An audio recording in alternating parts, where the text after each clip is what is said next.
So I was in the shower, I was cleaning my ass and making all sure all sparkly, spanky clean. I'm not the funny one, I'm the pretty one. Cock shots. I just checked myself out. Candles, music, wine, and then lube up and get on top. The glory hole's like like Dick Theater. I've imagined your friend. Which means your pants had better come off. Mama needs playtime. I think that's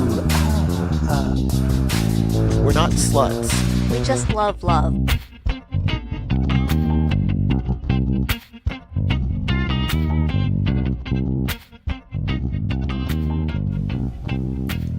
Hello, podcast listeners. This is Mrs. Atom. And this is Mr. Adam. Yes, welcome back to another By the By. Yeah. A weekly podcast where we discuss all things sexy.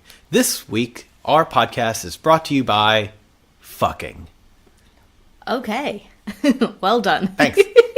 I'm trying to pimp ourselves out and make, you know, commercials and shit. Uh-huh. So I think if anybody knows of fucking, Yeah, everybody likes it. Everybody uses the product or wants to. that's true. Some of us can't afford it. So there you go. It's like a go to www.bytheby.com.au/fucking. Don't, because it doesn't. Well, go ahead, but you're going to get a 404 error. Anyway, nerd humor done. And welcome. I need more wine or less. I don't know. Uh, I've had half a glass. It's just not doing it for me. yeah, All right. maybe a little more. Yeah. Keep drinking. Keep drinking. My bottles. I got the bottle right over here behind me. Right. So we are in a different location tonight. Instead of podcasting over there, we're podcasting over here. Ooh. I know. And what does that mean for listeners? Well, it means they may have to turn it up a little because we're both sitting a little bit farther away from the microphones because it's comfortable. I'm on the floor, you're on the couch. Yeah. And why are we doing this? Because our dining room table is covered with porn. Yeah, it's kind of really awesome porn too. So this is what happens. When you have a friend who sadly had a relative pass away, and they go to that relative's house to clean out that relative's house, and they find, I think the term is a shit ton of antique porn. Magazines from the 70s I was and gonna say, 80s. let's define antique first of all. Look, I was born in the 70s, so I'm qualifying myself as an antique. If you don't agree with me, fuck you. Anyway, so magazines from the 70s and 80s. We have a few VHS tapes, which I have no idea what we're going to do with. We have a Beta Max tape, which was the first one of those I had ever seen. And then, I kid you not, we have a roll of 8mm film that's porn. I'm so excited about Yeah. this. We've got a cassette tape that is, what was the title? Filthy Sounds. I Filthy think? Sounds. Filthy Sounds. Yeah. I want to find a tape player just to play this while we have sex. I mean, Or maybe we'll just play it in the background during the podcast. we should totally... Okay, step one, find tape player. If you know where to source a cassette player in Sydney, Australia, please let us know. And slides. Yes, and we have slides. Like, when your great aunt and uncle used to go and they would go to, Pretty sure one of my parents still has a slide projector. the Grand Canyon, and they would like make you watch all the slides in that like oddly sepia tone. Mm-hmm. Yeah, I'm so excited. Yeah, so our dining room table is currently covered with all of this porn. It's really kind of awesome. Just to give everybody a reference of like how much we're talking about, I would say the box itself weighed a good 25-30 pounds, Yeah. which like what 60-70 kilos. I mean, it's half my weight of porn. No. And apparently this was only a small percentage of what there was. Wait, no, that can't be 60, 70 No, kilos. I was gonna say it's that the other math way was around. wrong. Yeah. It's the other way around. It's 20 kilos. Yeah. There you go. Okay, I was thinking It's a that lot. was wrong. I was going to say it's half my weight because my weight is 69 kilos. I know that because 69. I really watch my weight just so I can keep it around that. Keep it there. Yeah. I think that's the only reason I'll get on the scale and be like, maybe I should cut back. And then so I can go back down to 69. Yeah. And then times when you're too light, you're like, oh, I gotta eat more. Yeah, I got to eat more. Exactly. It Yeah. happens. It happens. So, yeah. This muffin top brought to you by me trying to stay at 69. All right, I'm pouring more wine for, you listeners at home. That way That way you get funnier. I get funnier. So the jokes don't get any better. Drink your own wine at home. Right. Yeah, so lots of porn. We're going to figure out what we're going to do with all this porn. It's going to be some sort of amazing art project. Yeah. I need to figure out how to decoupage it into a dress for you. I don't know. Oh, I'm sure I can figure it out. manage that I can do easily. it. Yeah. I can do it. Yeah. So what's new? What are we talking about tonight? I thought we would start with the Sexpo weekend. Oh, yes. Because it's been, I guess, 2 weekends ago now. So recently, we went down to Adelaide. Radelaide! I'm stealing that directly from the dollop, so Yeah. Gareth, don't sue me. Yeah. They're going to be here soon. They're I going to be know. on tour in Australia in October, I think. Yeah, so Gareth, if you do listen to this, Angela and I, you can have either one of us or both of us completely, and I mean completely. we have a little bit of a crush. I love him. He's adorable. He's funny, yeah. Yeah. Yeah, he's adorable. He's funny. Yeah. Anyway, But we're going to be going to see the dollop. yes, I'm excited. Yeah. Yeah. So, yeah. Anybody in Australia, you should look them up. Yes, Go. definitely. I think they're going to all the major cities. Yeah, they usually do. So, It's yeah. exciting. Okay, getting back to topic at hand. Sorry. What are we, like 5 minutes into it and we're already... Yeah, okay, cool. It's fine. We just ramble. It's all good. We went down to Adelaide for Sexpo, which, from my understanding, they have not had a Sexpo in 4 years. 4 years. So it's the Health and Sexual Well-Being Exposition, something? I don't know what it's actually Yeah, stands it's something for. like that. Yeah. It's what happens is a bunch of adorable vanilla people get together and try to talk about fucking. We got to work on that commercial. We really do. I just wanted to see if there's I hope there's a German company that's like F-U with an umlaut over it, K-E-N, Fuken. Probably is. There probably is. Yeah. Okay, back on topic. So we got down there on Thursday night. Yep. We were doing a couple of talks each day. But Thursday, we did not have one. Were they open on Thursday? I No, don't they remember. weren't. It was so normally Sexpo is Thursday, Friday, Saturday, Sunday, but because of Adelaide, they cut Thursday Okay. short, so there Right. was no Thursday. Might have been set up. I don't even know. But I think it was Yeah. bump in. yeah. But either way, we got there Thursday night. Yep. We had a lovely dinner. Kind of get in, relax, get in the mindset, get in the groove, get work off the mind, and Yeah. yeah, it was nice. And then Friday we didn't start. Our first talk wasn't until 5:15, I think. Yeah, and the floor opened at noon. Yeah. And so we got there at noon because I like to get there early, lay of the land. And we lay had to of get the our land. badges and all that stuff. Yes. Yeah. So we got our badges, wandered around, just a quick cursory glance. And I will say, in previous Expos, meaning previous being Sydney, Brisbane, and Melbourne, they've always basically been the same. This one was different. There was a lot of companies that I expected to see there that we didn't, and companies that I would have never guessed to see that we did. Yeah, companies and escorts both, that type of thing. There were a lot of, I'm going to say quote-unquote usuals that we had seen at all the other Sexpos, and they weren't there. And at first it was kind of like, whoa, why are they not here? Where they at? Yeah. And so there were quite a few that were definitely missed, but at the same time, there were a few additionals that were really kind of interesting, kind of cool. Some local companies, and yeah, it's nice to see that. Yeah, for me, two standouts.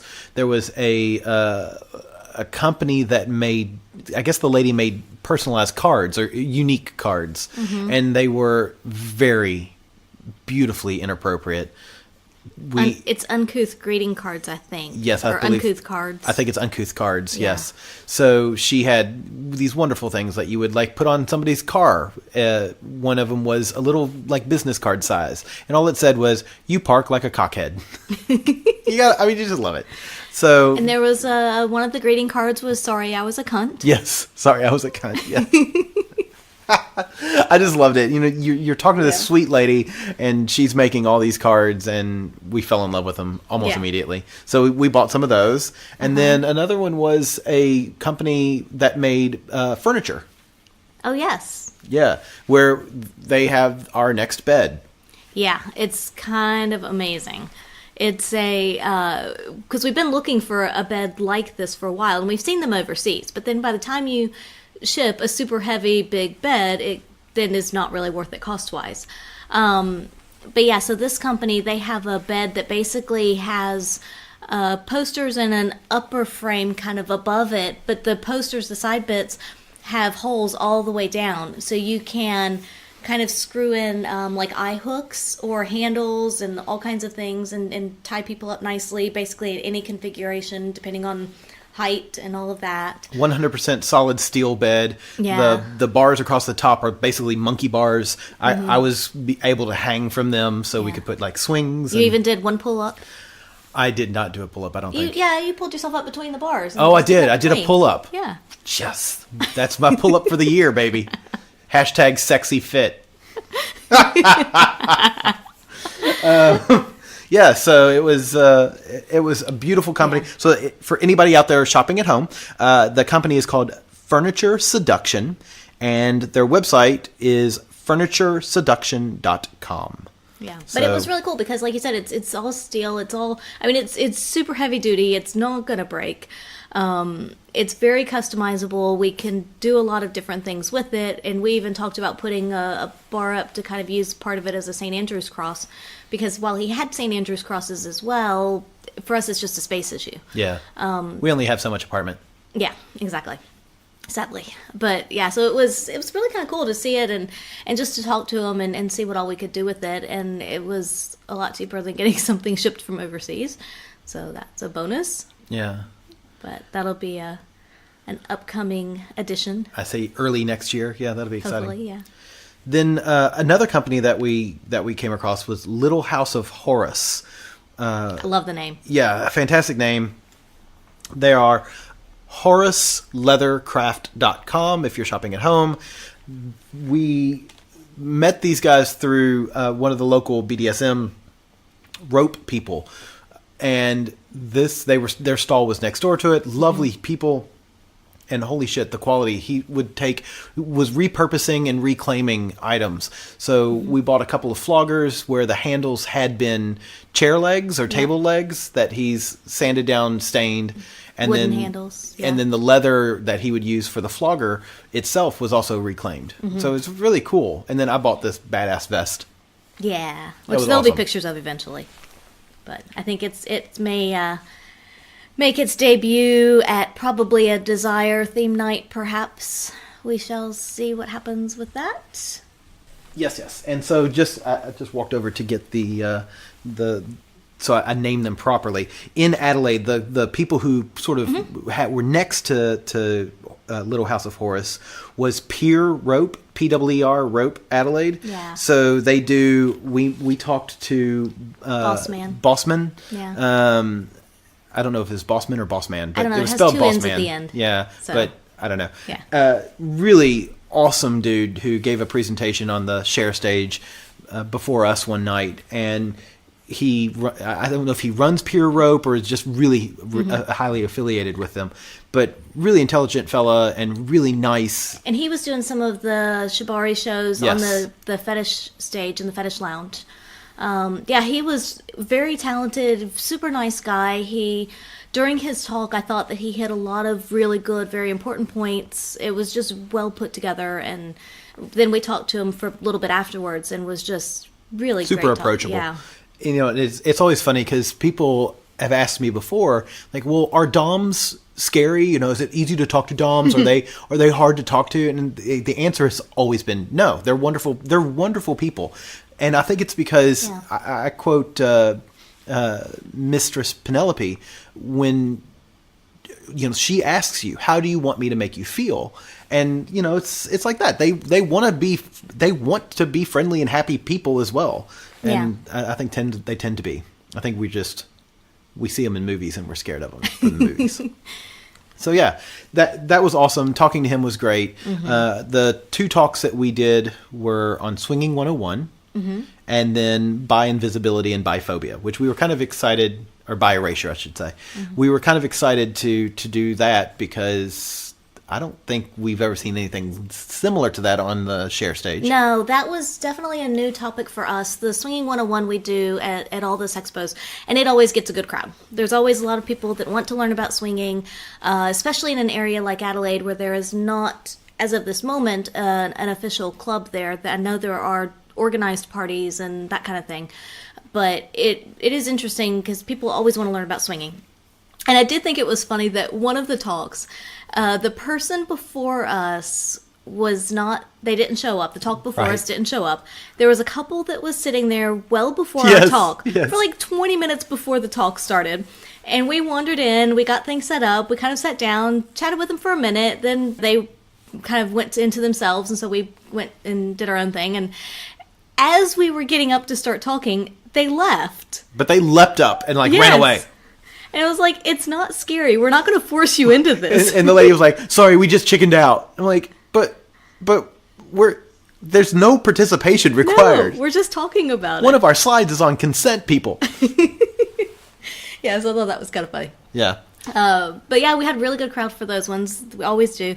But the bi erasure and bi invisibility one was a new topic. It was something that we wanted to try out on the stage and see how it went. We had not done it anywhere before, especially at Sexpo. And it is pushing the boundaries a bit because Sexpo, let's be honest, is quite vanilla. Yes. And so we wanted to just kind of see how it was received, especially in a place like Adelaide, which is a little bit smaller market. And we didn't know much about We didn't know any of the demographic. yeah, we didn't know any of that. And so it was just kind of one of those, well, let's just try it and see what happens. And I think the first night we were The first kind of- night was wah wah. yeah, we kind of bombed. We only had like 3 people in there, and we were kind of maybe 4 people. It was And a very people were small getting crowd. up and leaving, Yeah. and it was tough. It's very tough to stay focused when that's part of you're sort of accepting that Yeah. that people are going to get up and come in and get up and go out while you're speaking. It's frustrating, but especially when you're only speaking for 30 minutes, you would think Yeah. people could suffer through. But it's you sort of that's par for the course. Yeah, and it is Expo. There's a lot going Yeah. on, and you're competing with noise and whatnot from the main stage, and so there's that. But the first night we kind of floundered through that one, but then we retweaked and redid a lot for the second night, and that went a lot better. That went a lot better. We had probably 25, 30 people for that one. Yeah. And afterwards, we had a couple of folks come up and just thank us for doing it. I know one was a bisexual male there, one was a female. And they were just like, we don't see anything like this around here. It's really good to see it. Yeah, the bi male really got me because he was younger fella, and he said, looking at Sexpo's list, because you guys are the only people doing anything on bisexuality. He goes, the gay and lesbians are represented, of course, heterosexuals are represented, but no, the bi community and trans community as well, really, were not represented at all. Which is, I'm going to call him out and say that's a flaw in Sexpo. Like, pull up your socks, get your shit together. Yeah. Be representative of the entire community. Yeah. I'd love to see more from the asexual, intersex, bi, and trans community. It would be awesome. And I think some of that has to do with not just the booths and the stalls, but talks on the share stage, maybe even some kind of an act or a show, something on the main stage. Get something up there, do something a little different with that. So, and That's a lot tougher. it's a lot tougher, and it's something that one thing that bugged me is right before one of our talks,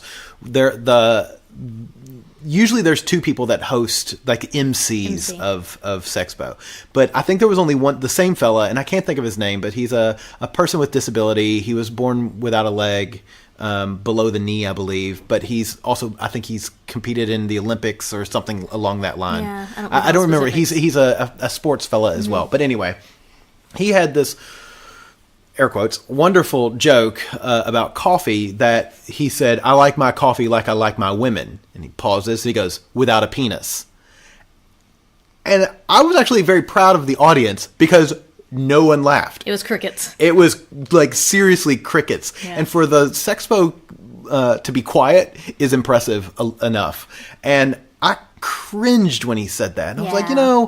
this right there, that just proves that the person that you have talking to this group of people does not know enough about the subject matter in order to be useful. Know your audience, know your market, and know what you can both say and get away with, and what's appropriate to say and try to get away with. So, dude, you're not a comedian. So yeah, all in all, it was fun. Would love to see something like a drag queen as the Oh, MC yeah. would be epic. Oh, a drag queen You MC know, would be amazing. and it pushes some boundaries for the vanillas, but with Or even things, just a drag show on the stage yeah, at some point. Absolutely. Yeah, I think, one evening do a drag show. they do the amateur strips and all that stuff. Do an amateur drag show. I think Yeah. that'd be fun as hell. And entertaining. and oh my entertaining. God, so and much fun. I think that's sort of what Sexpo needs. Is they're trying to give us Playboy from the 1980s, and it's just stale. Yeah. So Yeah, they do have a little bit of the fetish stuff with the fetish room and that kind of thing, and understandably, it is quarantined away. But at the same time, there's nothing that represents other demographics, so it would be good to see that. Yeah. I do think either a drag show or drag queen MC would be so much fun. I think it would be. It would add a lot, I think. It's the direction that having done now 6 Sexpos. 4 or 5, I think, something. I don't know. It's more than 4. I think Okay. it's 5 or 6. It's time to sort of push boundaries. Mm-hmm. I think that's what Sexpo should be, is boundary pushing. And show people what else is out there. Yeah. Because that's really what you want. And that's why people do come, is they want to see what else is there. Yeah, I agree completely. I will say someone that we did talk to that Mm-hmm. was a refreshing person that we talked to, and apparently she's been at many of the Sexpos that we've yeah. gone to, was Michelle Flynn, who is the director behind Light Southern Pornography. Pay for your porn, people. # pay for your porn. She was awesome. She was so much fun to talk to. Yeah. She was at a booth promoting her line of porn, the Light Southern, and then also Velvet VR. Yeah. And so she directs non-VR porn. And Right. and you'll hear us discuss this in a second. It's hard to come up with what is non-VR porn. Is it just porn? Then what is VR porn? I don't know. VR Anyway. and non-VR. How about that? I mean, Perfect. Yeah. So she directs both kinds, and she was basically her booth though was demonstrating VR porn. And Yeah. we got to look at some of it. It was amazing. Woof. Yeah. And we are now looking At Oculus Goes. Yeah. So yes, we are looking at the Oculus now, just for the porn porn aspect of it. So, but we've got a quick little interview with her where we sat down with her for about 15 minutes. And do you want to say anything before we jump into that? Now we'll just jump right into it. My name is Michelle Flynn, and I don't know if I call myself a director or producer or like owner of Light Southern. And Light Southern's an adult entertainment company, I guess. And we have a cinema. We should also have a toy store, an online toy store, which I forget that I have. I love those things that you forget. Oh yeah, by the way. We're doing VR and content production. So like, I shoot for other international studios. So I should do like particular scenes based on what their paradigm is. And that's really my main gig. And then, every couple of years I'll do a feature film or two, and then, flog that off where I can. And that's kind of that's basically what I do, what I spend the time doing. Yeah. But most recently, the VR, which everyone's losing their mind over.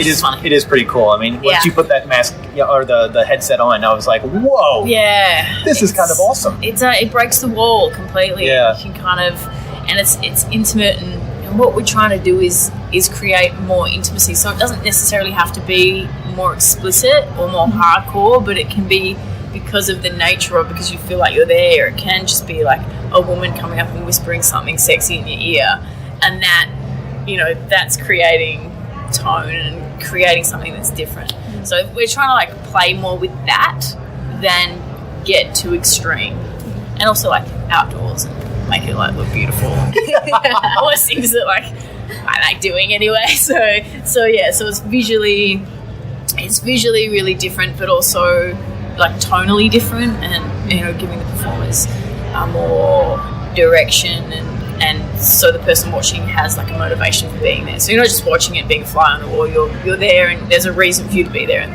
then the performers reacting with you based on why you're there. If you're I don't know, whatever it might be. So It was interesting because when we tried it just for a little bit yesterday, it was quite immersive and much more than I expected. It was a little bit like, whoa, it's kind of cool, but it was definitely just more stimulating than I would have expected. I was very excited because we had a conversation, and she was like, yeah, I think we should get an Oculus. straight to the top. So thank you very much. Sorry. Straight to the top. Straight to the most expensive. Well, we're going to get the level down. The Go, not the Rift. Yeah. Yeah, but, I mean, it's cool. It's cool. The only thing, though, couples. it's a very solo experience. Like you can watch like normal porn. I don't know what the word is. Wait, I don't know what are we it is. calling normal porn now? You got non-VR non-VR porn. Yeah. So you can watch that together, and that can be like a nice thing that you do together. But with VR, it's very solo. Yeah, very masturbatory. Yeah. But like, so I think that like it'd be nice to figure out a way. Not that I do that. Then we bit, 'cause each I'm need not our that. own. Yeah. Well, so now, If you I could mean, share that experience of like being, I don't know. That's beyond. so what we need is, so they've got the toys already that we can interact. You know, I can have sex with something and she can feel it change. Yes. So if we can do VR porn where we have different perspectives, Yes. and then we're in different countries or Yes. different cities, Yeah. then we could both be experiencing the same movie thing. from different Yes. points of view. Yes. Yeah, there you go. Yeah, Challenge. well, That's the next challenge. Yeah, but then I'm like, well, too much. Whoa. But that's the producer's problem. Yeah. And director's That's problem. But the people that like create all the create the apps and stuff. Well, it's Yeah. not what we do. It's very much like we are on set shooting it, and then like pass it to the nerds to like figure it out how to do the rest of it. But yeah, so like the technical stuff ain't my jam. But don't tell anyone. Damn it. We can cut that in post. We'll fix that in post. The technical stuff. I don't know. So I guess the question that a lot of you probably get a million times: how did you get into directing?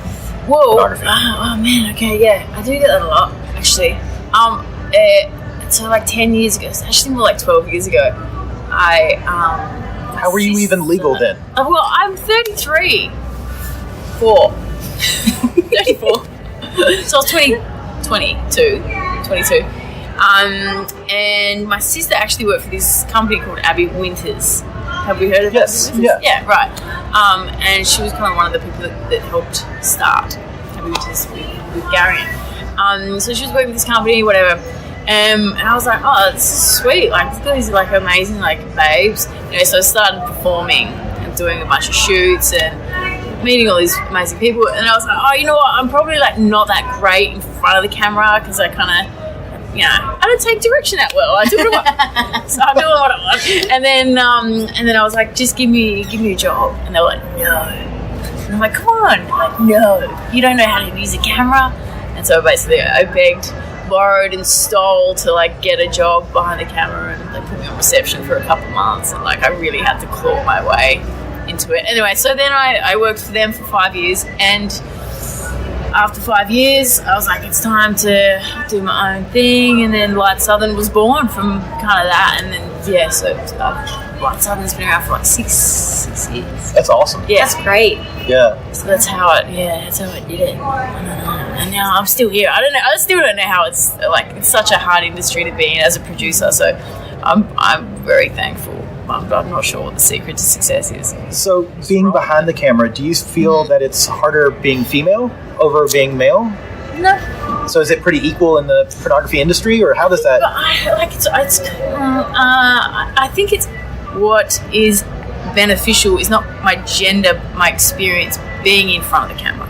So I Gotcha. think that creates empathy and sympathy, so you understand what they're kind of dealing with, so you can create an environment based on like your own experience and how you found it helpful, what was helpful, whatever. So I'm basically really quick and really easy when I shoot, and I make it super easy and super fun for everyone. We all get in, we So all it's a get good out. environment for everybody. Yeah, because I know, like, I remember shooting and like it taking forever and having to redo things. So I just kind of formulate this way to make it easy. So I think it's not really about me being a woman, it's more about my experience. Your understanding. And understanding of what the performers are having to go through. I'm not sure. I think maybe men get a harder shtick because of stigma and because of the stereotypes. Yeah, so potentially it's easier I don't know. So how did you make the transition from non-VR porn to VR porn? What made you get into that?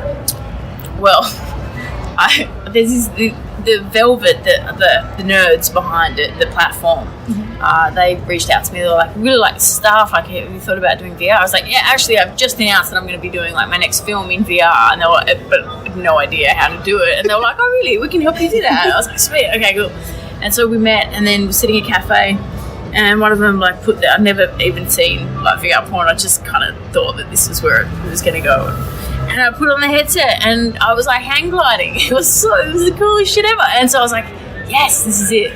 I get it. I get how this is going to translate to what I do.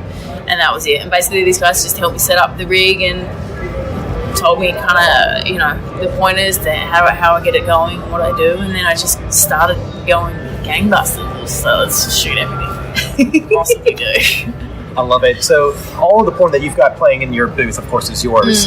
And just for people who haven't seen it, I saw it's an outdoor one, which is with a tree, and not with a tree, but next to a tree, and there's water. It's beautiful. I love that. We saw a single where I could actually see what looked like my hand that was masturbating a woman. That was awesome. Yeah. Yes. Yeah, that's a good one. That actually turns into a full fisting scene. Wow. Yeah. We didn't watch long enough. No, we didn't. No, I feel like the grabs on the sample ones aren't very good. Like they're not showing the best parts of each. Well, you don't want to quote blow the load too quickly. I know, but still, it's grab the back off people before. Anyway, yeah. So, how many VR movies have you done, and how many just normal non-VR movies have you done? I mean, I guess 6 years. You've done. So it's like VR, maybe like 30 scenes. Okay. Right. So not a huge amount. Because still trying to get like the return back. Right. And to be able to produce more, to put more into that project. And non-VR scenes, I'm talking like 2,000 at least. Wow. At least. And like 4 or 5 kind of films or like big project feature films. But yeah, like 2,000 at least separate scenes. That's awesome. That's awesome. There's so many. Yeah, that's But I still get so excited when I see a good frame. I still get like, if I'm shooting something, I'm like, fuck, that was good. I really, it doesn't. I was like, I don't get fucking over it. I'm like, yeah, sometimes I get over like the politics of the industry. Like, people can be. That's any job, though. Yeah, that Any is. job, totally. But like, still, when I'm doing my job and I'm looking through and getting a beautiful frame, I'm like, I still get so excited about it. Well, you light up when you talk about You it. do. And It shows so the passion that you have for it. Yeah, it's good. It's a good time, and maybe that's the key to it. And maybe that's why I've been able to sustain myself in the industry for so long. Is because I still get so pumped up about it. I still get so pumped. But yeah. So we talked about it a bit yesterday, and we're taking the dour turn here. How do you feel when you see pieces that you've produced suddenly on these? People are ripping them and putting them on free websites. I die. Absolutely, I understand. I die. So tell us about because we're, as our listeners know, very much pay for your porn. Yeah. It's very important. Yeah. But can you tell us in your own words why? Oh, where do you start? I mean, as you know, I don't know, like we're all just trying to sustain. We're just trying to eat. We're trying to like have jobs and create stuff for people that is diverse and interesting, and we want to keep doing that. We can't. It's like the whole industry is being like taken over by MindGeek, which is the tube sites, and and pretty much everything that any producer does gets stolen and put on there, and it's fucked. It's really fucked. And I think like, to make matters worse, we get so much shit from the outside world about kids watching Pornhub and watching porn, and parents and people are putting it back on the pornographers. It's like, no, it's not. We're not doing it. It's MindGeek that are doing it. That are giving. We have paywalls, and we want people over 18 to access our stuff. We want people to pay for it. Well, yes, because you want to eat and We live want in a house. But we're not. Also, we're making it for kids. So we're getting all this shit from like everyone, the government, fucking parents, everyone. And it's like, well, we don't want your kids to access this. I'm not educating anyone. I'm not here to create education. I'm here to create adult entertainment. Yeah. And that is all. So it's just like our industry's just being ripped off completely, and then we get shit from everyone. It's really hard, and that's why I laugh when people are like, I really want to get into porn. Like, I want to start shooting porn. I want to make a porn business. I'm like, don't. Why? Everyone hates us and wants to rip us off, and the whole world thinks that that's cool because we're dodgy pornographers, and the world hates. It's so fucked. It's a hard industry to be in, and that's why we need community, and we need like-minded folks and allies, but then you get too much in the community, and then there's politics, it's bullshit. So it's a tough gig sometimes. I just go surfing. I just go surfing. I live in the country. I go surfing. It's like, just forget about like have how a everyone way to hates get me. away. And, Yeah, you just need to have that balance for sure. But yeah, I mean, it's horrible, it's horrific, and I don't know what the answer is to stop it. It's just maybe educating people about what is actually happening. So we often say when we're doing our education, is we say what we found is that most people learn about sex and having sex either from fooling around with their partners or by watching porn, which is like learning about space from watching Star Wars. So it's a good, it's action, it's exciting, it's fun to watch, but it's not really realistic. Right. And like a teenager or a young mind can't decipher that. Can't go, oh, Are you kidding? We know adults that can't decipher that. Right, exactly. This is the problem. This is what we're facing. So, I mean, yeah, for kids and education, they need to be educated firstly on what porn is, how accessible it is, and that it's not for them. Yes. It's not for you, you know? So on an average porn shoot, how many people are in the room watching a single couple maybe have sex? For what I do, it's me. Oh, just you. Oh, excellent. Just me and the couple. Wow. Yeah. Do you storyboard and say this is where we're going to go, this is how we're going to shoot, or do you just let it go a little more organically? Let it go. Oh, that's my favorite kind of porn. Yeah. I mean, for the feature, shit's getting ready. For the feature stuff, like, yeah, there'll be like, shots that I need to get, and we'll kind of go through the scene and figure it all out and make sure everyone's on board and everyone's cool. But I mean, for like just the scenes that I kind of get contracted to do, it's very much like, this is where we're gonna do it. You guys talk about your boundaries, your limits, all that stuff first. I don't need to know about that. That's between you two. Test results, and then they do it how they want to do it. That's pretty much how. That's awesome. That is. And I just don't stop. But that's another part of like, I know like how hard it is when you're trying to have sex with someone and someone's going, just stop there, just hold on, just wait, move your leg, and you're like, come on, I'm trying to get a groove on here. So it's, We've been on that as well, and it was a fun experience once. Yeah. I'm not sure it's something I would want to do every single time, but You guys have done porn?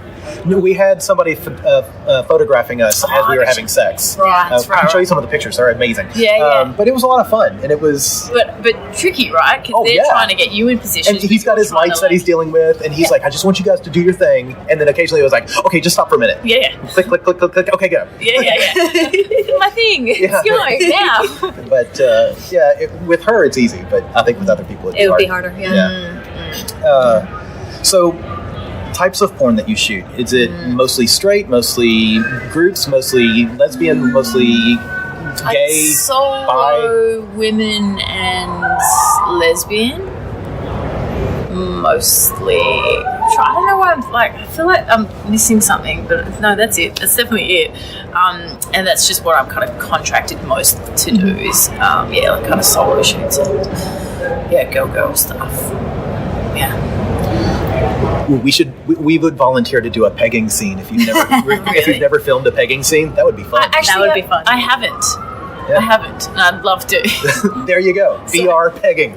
Yes. There's so many things. From your point of view, that would be Oh, that would be Yes. fun. Yes. There's so many things, and this one, like this on the VR list especially. It's just like there's so many different things to play with, and that still I don't think is being done yet. Like all like the bigger mainstream studios are pumping out VR scenes, but it's all like the mainstream. Yeah, it all looks the tropes. same. Right. It's the same shit. So there is definitely like room to do like some real fun stuff, but the money got to come in. Yeah. Yeah. All this stuff. There you go, people. If you want to see this, you have to pay for it. Yes. Yes. Don't go to Pornhub. Agreed. So, what kind of porn do you watch? Do you watch your own porn? I guess. No. I guess you have to during editing. Well, I right? do. I watch it so much. I like see it, and then I'm like watching it like 5 times over, like tweaking sound and doing a bunch of stuff. But I don't know. I actually don't really watch much porn. I used to when I was younger, but I think now I feel like it's gonna like it's better if I'm just producing stuff organically. You don't want it to influence. I don't want it to influence your what style, I'm doing. what you're doing. Yeah. And even like the studio the other day was like, got some feedback. We don't want to give you too much because we don't want to mess with your style. Cool. Yeah, and I was okay. like, Yeah. okay, is that good or bad? I don't even know. But yes, sweet, give me criticism to yourself. I got this. Take it away. Yeah, so I feel like I'm not. Yeah, I don't really watch it that much because I don't want to get too. Just want to keep doing what I think is cool. That's awesome. And not like take on too much of that outside influence. But yeah. Do you have any other questions? No, I was going to say, do you have any No. other questions? Do you have anything else you want to plug or say? No. We'll definitely have you plug yourself at the end. It's thanks for chatting. You guys are cool. Where can our listeners find you And your content. and your content and all the amazing shit that you produce? Oh god. Okay. So the feature film stuff is on lightsoutherncinema.com. The VR stuff is on velvetreality.com, and it's just under the Light Southern studio. And that's it. Oh, there's Light Southern toys if you want a toy. We'll put all of this in the show notes. Yeah. We'll have it written down so we know. Okay, yeah, I think that's it. And just my social media, I guess, which is just like Light Southern. Light Southern. Light Southern? Everywhere. Excellent. Or Michelle Flynn. I'm not sure. I don't know. You guys are all techie. I love it. Again, check the show notes. We'll show you where to find her. Definitely go and join the website so that you can get your own awesome organic sexy on. Yes, exactly. Yeah, I see some VR porn in our future. I know. Yeah, good. Thank you very much. Thank you Thank guys. you so much. Yeah, so that was our interview with Michelle Flynn. She was such a lovely lady to talk to and really interesting work, and you can see the passion behind what she does. Yeah, I really, really enjoyed talking to her. Hopefully we'll see more of her in the future and more of her work. Yes. Pay for your porn pay and for your we'll be able porn. to see more. Yes. So yeah, and if Michelle, if you're listening to this, we both volunteer to do porn for you. We would love to do a pegging, VR pegging. I think that would be awesome from Angela's point of view. Well, from really anybody's point of view. It's beautiful from my point of view. I'll tell you that. That would be awesome. So yeah, that was a lot of fun. Lines down the back. I do have lines. Yes. They're called wrinkles. So yeah, that was fun. Mm-hmm. Jumping back a bit, talking to Boss Man, we found out about another party. Yes. This was on the Friday night. Yes. Yeah. And that other party is called Switch. Yes, it's so I think they kept referring to it as Switch Night, but if you actually look it up, it's Switch SA on Facebook, South Australia. South Australia. Yeah. I was like, Switch Saw? What's Switch Yeah, Saw? South Australia. But it was basically the way he described it to us was sort of like Hellfire, and it was at a local bar there in Adelaide. Oh, And if you don't know what Hellfire is, if you are okay, outside, let's describe about this. Yeah, fair enough. basically it's a night where there's a takeover of a bar and it's all kind of fetishy. So people go in and there's typically little play areas. At Hellfire, it's a lot lighter, and I guess we'll talk more about what Switch was, and that'll give you sort of an idea of what Hellfire is. But I would say Hellfire is a little. I would say it's a dance party More dancey. with a bit of fetish in there. Yeah, where this was much more of a fetish party. Yes. So it was. I would, if you've heard our podcast talking about Sanctuary or R&R, a bit more this like was that. a lot more like Sanctuary and R&R, Yeah. Yeah. but in a Hellfire setting. Right. Yeah, it was held at a local club, which was quite massive. It was huge. Yeah, downstairs was basically, it was pool tables, there was a dance floor, a small dance floor, there was foosball, there were all kinds of little things like that. There was A giant sarcophagus, and when I say giant, I mean a fucking giant 10-foot sarcophagus. I got a Yes. picture, I'll post it later. Yes. And then what I thought was really interesting was for the Switch night in that downstairs area, they took over one little corner and there were cushions and fuzzy blankets, and it was just basically a big cuddle area. And it was really, and there were quite a few people over there just cuddling, and it was just, kind of awesome. Just chilling out. And So rewinding just a bit. Okay. So we found out about this party. Both of us were sort of freaking out because neither one of us really brought fetish gear. You had some really sexy dresses that were Patrice Catanzaro style sexy dresses, and I had a button-up, a polo, and mostly T-shirts because we like to brand. So I asked the fella, I was like, can I go dressed like this? He's like, you guys would be fine dressed as you are. All right, we'll talk a little bit more about that in a bit. But So get to the hotel, do a quick change, Yep. and we were fortunate in that it was at most 10-minute walk from where we Oh, were maybe. staying. Not even that, At yeah. most. So that was kind of serendipitous. It was convenient. It was serendipity. Like the heavens were Sure.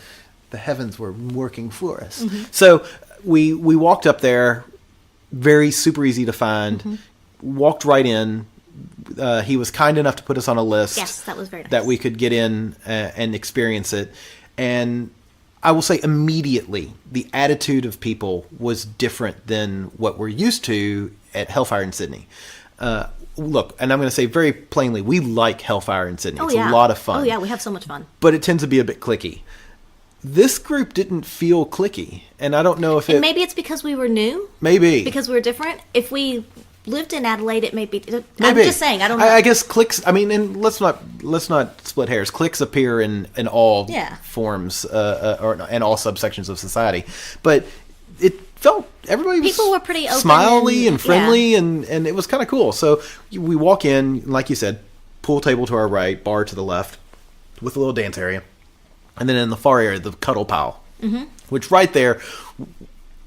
Props to that. I think Hellfire needs a cuddle yeah, area. that was a really good area. There were a lot of people using it. It wasn't about sex. It no. was sort of like a little pajama party, and people were all curled up and talking, and it was this really clear communication. It was kind of, I thought that was interesting. Yeah. And then we went upstairs. So he did tell us, Boss Man told us that there was going to be a show at 11. So we went upstairs probably about quarter till or so. And there was another bar up there. It was, again, huge up there. Because we thought the amazed. downstairs was huge. Yeah, we were like, wow, this place is big. Yeah, and so then you put the two together. But upstairs, there were, 4 St. Andrew's Four- crosses? I know I think there were 3. 3 St. Andrew's crosses, 2 spots for Suspension by Shibari. Yeah. There's a Then needle play area. a needle play area, and then a sort of a main stage, Okay. which was a pretty good sized stage. Yeah, it was quite good size. Yeah. And then, of course, some seating in front of the stage as well. But it was awesome seating because it was like old sofas and, Yeah. and lounges, and it was just like, I love that. It's Yeah. like right there. This is the kind of pub or bar that I want to own and manage. So we got up there, like you said, with just enough time to find a spot, which I think we found a good spot. I could yeah. see pretty well. Yeah. We didn't have a seat. We stood. But they did this show. It was the group that did it was Gods and Monsters. I'm glad you remembered because I was Yes. just feeling bad that I didn't remember. It was Gods and Monsters. And so the theme for the night, which of course we didn't know going into it, very quickly found out looking around because I think they also do a best dressed contest or something. But the theme for the night was No Place Like Home. No Place Like Home. There you go. It was Wizard of Oz themed, and so the stage show that the group Gods and Monsters did was a very Rule 34-esque kind of Wizard of Oz type show. The And it was, whole time I'm watching this, I'm thinking, this is Rule 34. yeah, Maybe even on steroids. yeah. It was just this twisted. Uncomfortable. Yeah. Like there was a section where Dorothy was a really attractive bearded dude in drag, but he had his full beard and he was cute. Anyway, and then so the Wicked Witch of the West comes out with a tray at one point and lifts the tray off, and it's a brain, and she's taunting or tempting the Cowardly Lion to eat the brain, which I'm pretty sure was the Scarecrow's brain, who at the time was tied to a St. Andrew's cross, and she had her lips sewn shut. I mean, like, I'm watching this, I'm like, holy shit. And the Tin Man is frozen, seated at in a position of power. Well, then the Cowardly Lion pounces on the brain and just tears into that shit.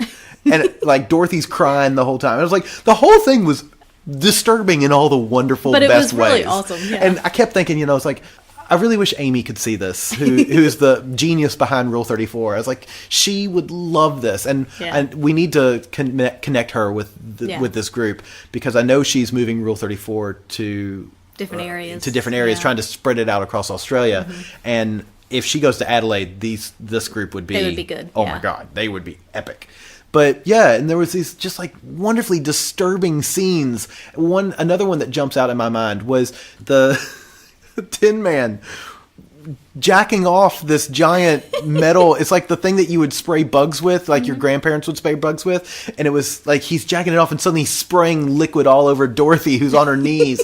And then there's like this pegging reference, and there's a lot of fucking in the yeah. It was beautiful. The whole time I was watching this, I think I was smiling from ear to ear. I was like, this is what entertainment's supposed to be. Yeah. Yeah, it was so good. It was such a great performance art piece, and I really wish we had had an opportunity to say something to them, like, guys, this is amazing. What you did was awesome. Yeah, it was very well put together, well performed. It was really good.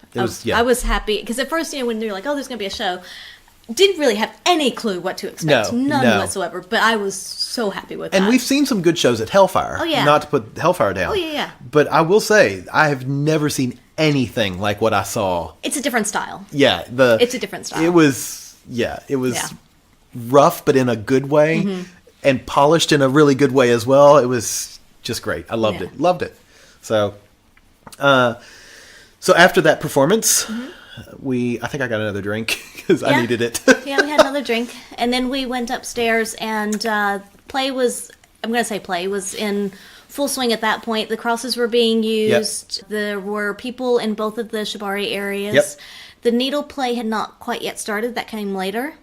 And so we just kind of wandered and watched a bit, people on the crosses. And there was one couple in particular that caught our eye on one of them. And he was very well put together. He was a puppy.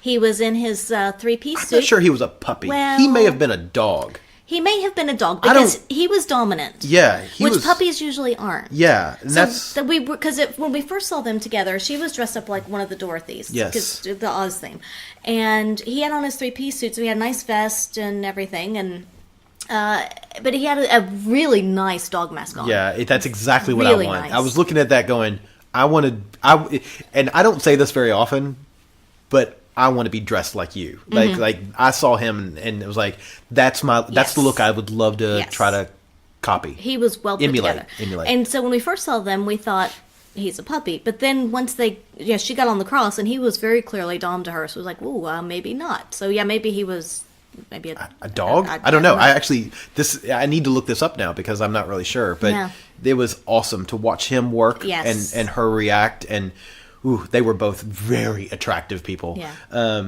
And really into what they were doing, which is exciting. And they were just, I think we watched them for 20 minutes, maybe longer. And when we finally stopped watching them, they still weren't done playing. No. It was pretty awesome. Yeah. Next to them, at one point, there was a group of young ladies doing candle wax.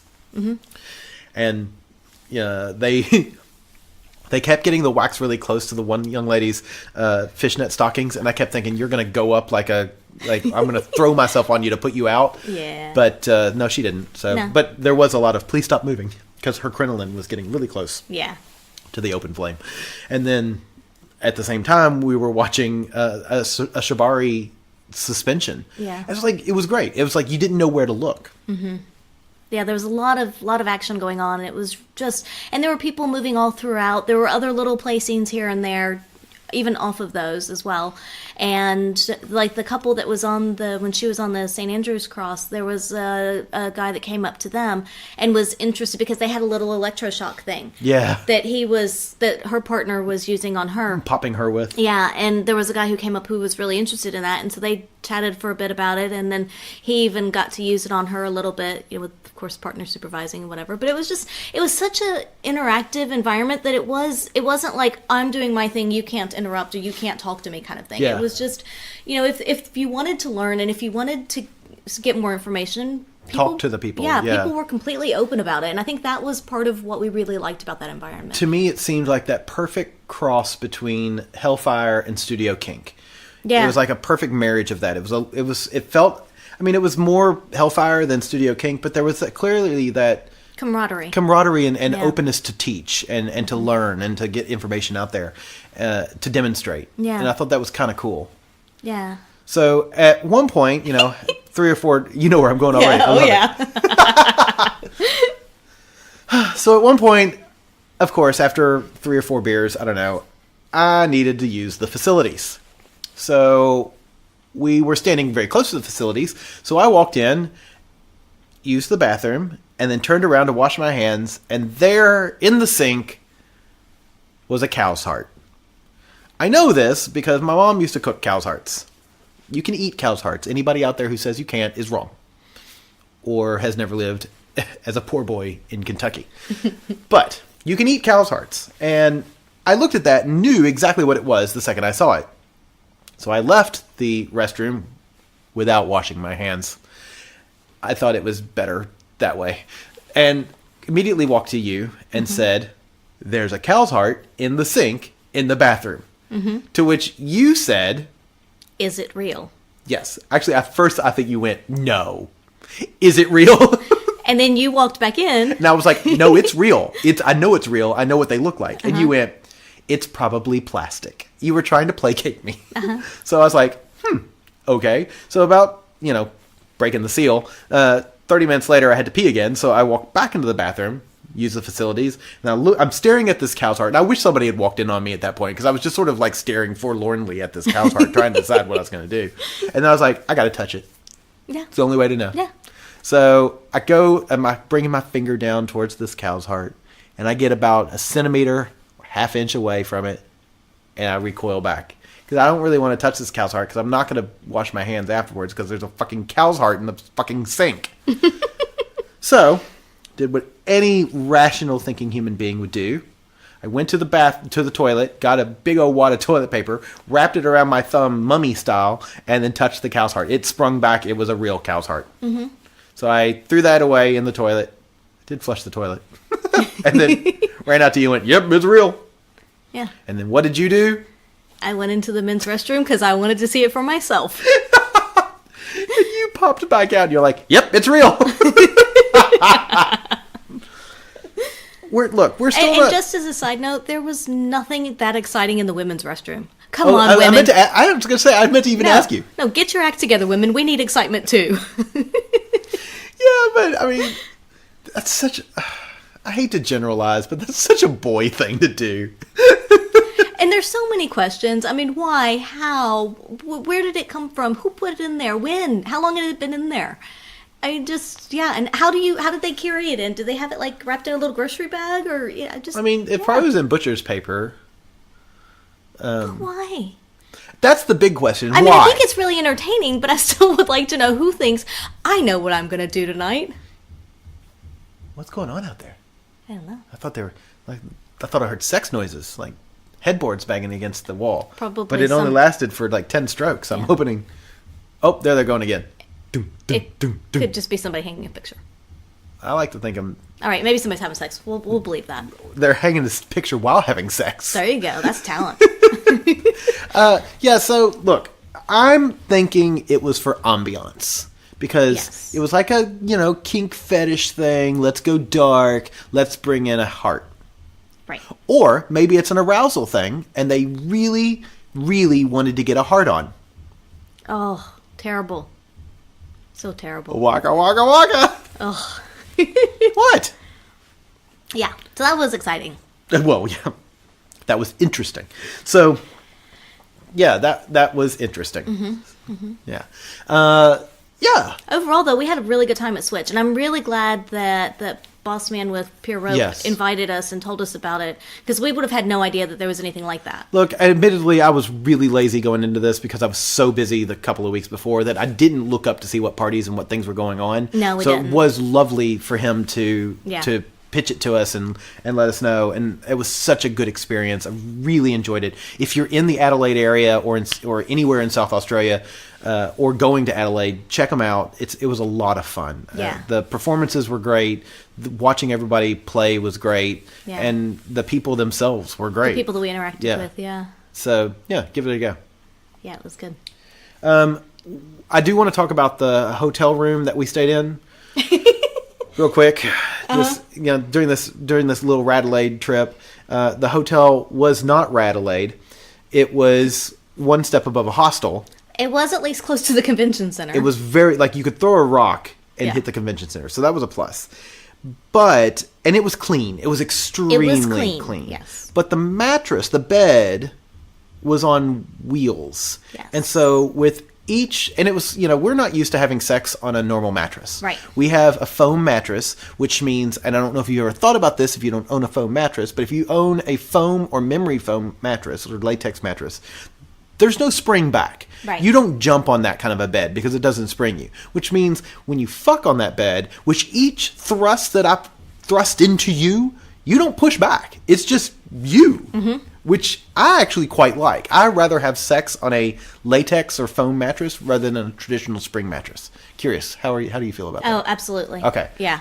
It feels a lot more natural, and maybe it's because I'm used to it because I've had one for so long. Yeah. But it feels a lot more like the movements are us. Mm. It's not the bed moving us. So, and don't get me wrong, occasionally it is nice to have sex on a spring mattress because basically Then you're like, "Woo!" basically I just do push-ups and you're bouncing under me. It's like, so you're doing all the real work, which is kind of nice.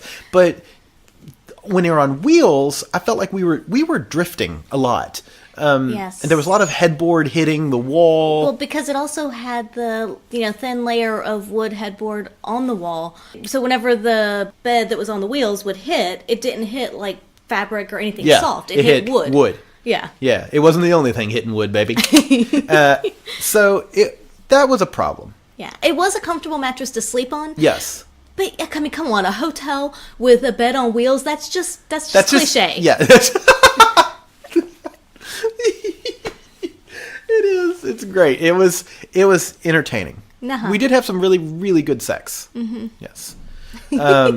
So that's my one pet peeve right there. Mm-hmm. Then on Monday, we were lucky enough. We've got some podcast listeners out in Radelaide that we know, and they had come to.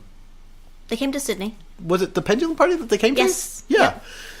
Ages ago, or not the most recent one, but the one before that. So they came out, but they were kind enough to come into the city. They came to Sexpo. They spent. We had 2 really great dinners with them. Yeah. There's some good Italian, by the way, in Adelaide. I did not know what to expect for food, but there was some good Italian. And I don't say this lightly. I honestly think my favorite pizza I have ever consumed came from Adelaide. Wow. I know. That's saying a lot. That's saying a lot. So, well done, Adelaide.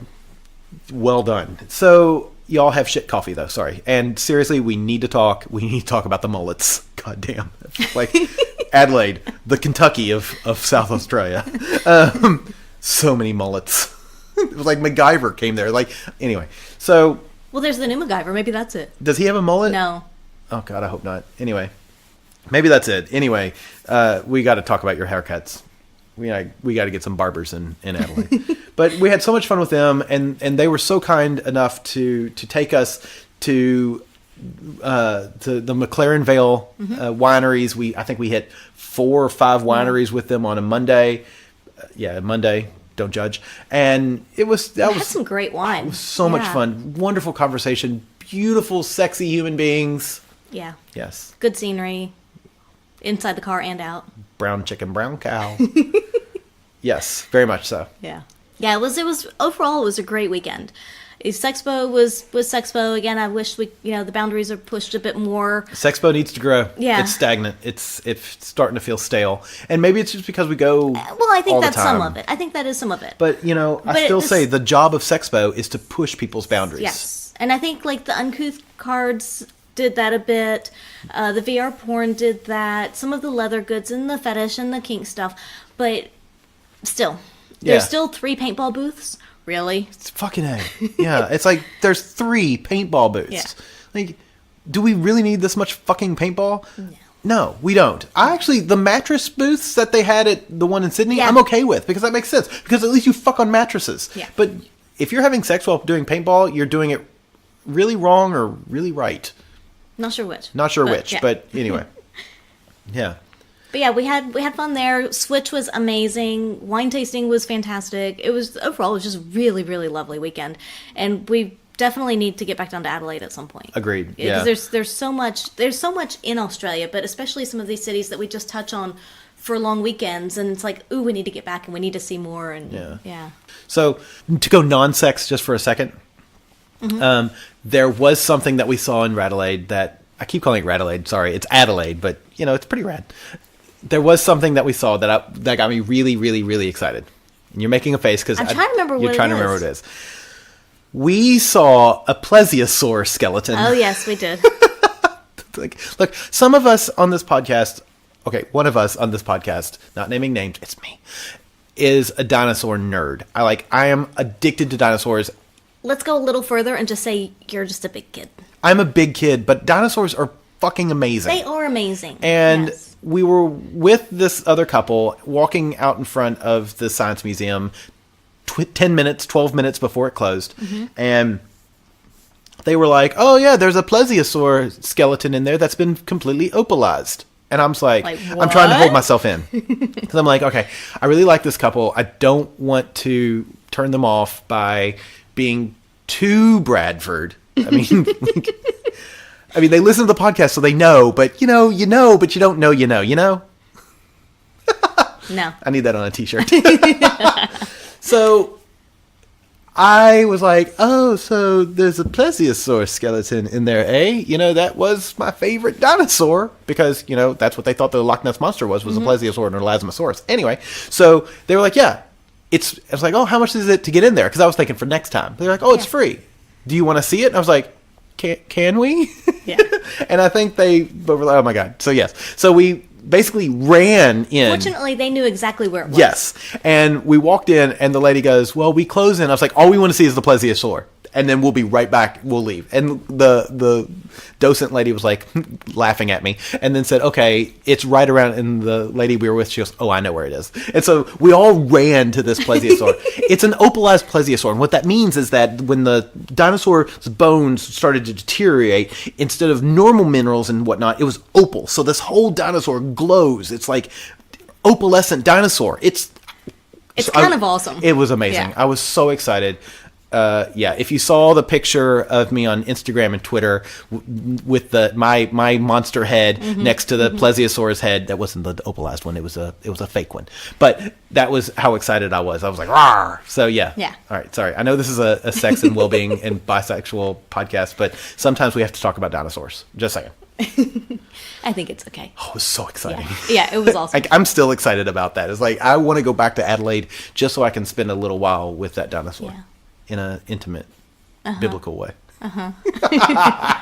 As intimate as they will allow in the museum. I want it to be opalized, and I'm going to opalize the case that it's hanging in, if you know what I mean. They're going to need a carton full of Windex. Wow, that's special. Sorry. Yeah, so really, Adelaide was a great trip. Yeah. I really enjoyed it. It was a lot of fun. It was, like we said, our typical opinion of Sexpo, but we did get invited to a swingers party. Yes. But I got to be honest, That was on Saturday night. that was on Saturday. This is the same group that's considering or that is looking to open a club. We're not going to name names just yet because I don't know if we're allowed to. I don't know either. But they're looking at opening a club, and honestly, Admittedly, Saturday we were just so exhausted. we were wiped. Yeah, we were so exhausted, and we knew that Sunday was going to be a big day, Monday was going to be a big day, and so we just made the decision, let's have a quiet evening, just Yeah. a bottle of wine or two, and just kind of relax and chill out, recover from the last few days, get ready for the next few. Yeah. And knowing that they're going to open a club probably early next year, we didn't feel like we were completely missing out because we thought, well, we can always come back once the club is Yeah, open. and what we'll do is once Yeah. they open the club and get the club open a couple of weeks, we'll fly down there, Yeah. spend a weekend, hit the club, hit the dinosaur, and and then yeah, you will. You'll hit that dinosaur. Yeah, will. Rawr. Tyrannosaurus sex. So, yeah. So But it was a please me asaur. Oh my God, I love you so much. I need new shorts now. I just had a little accident. It wasn't wine; it was semen. So yeah, it was a good trip, and Yeah. I texted the fellow and I was like, "Look, I gotta be honest, we're exhausted. We had one of the last talks of the night. We did. It was like And 9:30 talk. Yeah, and I was like, all we wanted was a big plate of pasta and some red wine. He was like, "That's totally understandable. We'll see you guys once we open the club." I was Yeah, like, totally. and that'll be fun. That'll be a good trip. So yeah, cool. Awesome. Any other things you want to touch on? Smack around. I think- So. I'm gonna apologize right now because I know our listeners. We've gotten multiple messages. I've gotten 4 private messages just today saying, "How was Pendulum?" Yep. And guess what? You fuckers have to wait. Wow, dark. Like, see, it's not me. I'm not the asshole. Well, we wanted to get Sexpo out first, and also we would like to get the gentleman on to talk about Pendulum as well, That's because right. he had a different experience to where we did. And small spoiler alert, we didn't play with him a whole lot. No, so I we know. wanted to get his view and our view. Exactly. So that's why you have to wait one more week. Yeah, so we're going to get the Sorry, gentleman not on. sorry. Yeah, sorry, Saz. We want to get the gentleman on and talk with him about it because we did have both different experiences. Yeah. And let me just, again, spoiler alert, they were all fucking amazing. Holy shit, it was amazing. Yeah, so, and then we had a pretty big weekend. And so we'll talk about that as well and some of the things we did. Yeah. Some of the vastly naughty things. I broke a record. Mm-hmm. And did you break any records? I don't know if I started adding up orgasms, maybe, because it was a very orgasmic weekend. Yeah, I think you did break a record. You did something that you hadn't done in a long That's time true. at least. That's true. We'll talk and about then that. the three of us did something that we had never successfully done. Mm-hmm. So, yeah, there was a lot of, just wait. Next week, guys, it's going to be on like fucking Donkey Kong. Yeah. So, yeah. If you've got questions, comments, or rude remarks you want to ask us between now and next week, find us on all of our social medias. On Instagram, Facebook, and Twitter, we are at By the By Podcast. Or you can email us, theatomsoflove at gmail.com. Our website is back up and running now, www.bytheby.com.au. It doesn't have a lot of special shit on it, but give me time. I'm working on it. I'm adding bits and pieces. Maybe by the end of the year. Yeah, every few days I add a little bit. So, yeah, we've got some exciting stuff coming up that we can't officially talk about yet. You're listening to this on Wednesday. This Saturday, I will be at Heroes Table in Yarram. Hero Roundtable. Heroes Round Table? Heroes Round Table. I say Heroes Table. I left the round out. It's a round table, like Yeah. King Arthur and his knightly knights. So I'll be at Heroes Round Table presenting on bisexuality and my experience and what we can do to help the bisexual experience. I'm totally fucking stoked for that. It's a Yeah. full weekend of Yeah. inspirational talks. So yeah, that's It's going to be full on, but it's going to be exciting. It's going to be full on. I'm Yeah. nervous, but it's this weekend. So, yeah, if you're in Yarram, Victoria, which is a few hours southeast of Melbourne, come and check us out. Yeah. And, yeah, thank you so much for listening, and we'll talk to you soon. Thanks. Bye.